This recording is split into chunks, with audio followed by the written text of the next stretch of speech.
Salmon fat Kiko। एक बार की बात है, एक घने जंगल में एक बकरी अपने बच्चों के साथ खुशी खुशी अपनी गुफा में रह रही होती है, जिसमें एक लकड़ी का दरवाजा लगा होता है। फिर एक दिन जब बकरी अपने बच्चों के लिए खाना लेने बाहर जा रही होती है, बकरी माँ ने प्यार से अपने बच्चों से कहा कि वो जंगल जा रही है घास और खाना लाने, और जब तक वो लौट ना आए किसी के लिए भी दरवाजा नहीं खोलना। मेमना ने पूछा कि अगर माँ ही आई तो कैसे पहचानेंगे? तो बकरी माँ ने समझाया कि वो दरवाजे पर आकर कहेगी, चाऊ माऊ फटकी खोल, आई तेरी माँ, धीरे धीरे बोल, और यदि कोई और बोले तो दरवाजा मत खोलना।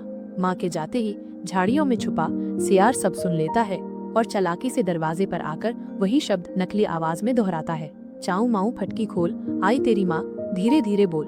भोले मेमने खुशी से दरवाजा खोल देते हैं और सियार अंदर कूदकर उन सबको निगल जाता है।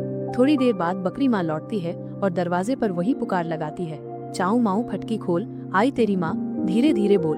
पर कोई जवाब नहीं आता।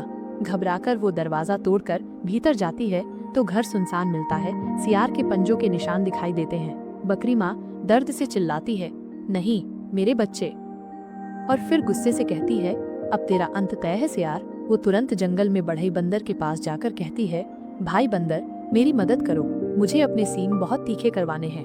बंदर चौंकता है, लेकिन जब बकरी माँ उसे सारा दुख बताती है तो गंभीर होकर उसकी मदद करता है। थोड़ी देर में बकरी माँ के सींग तेज और चमकते हुए तैयार हो जाते हैं। रात को वह चुपके से सियार की गुफा में पहुँचती है, जहाँ सियार खर्राटे भर रहा होता है। बकरी माँ फुसफुसाती है, अब सो जा हमेशा के लिए, और अपने तीखे सींग सियार के पेट में घुसेड़ देती है। सियार तड़पकर मर जाता है।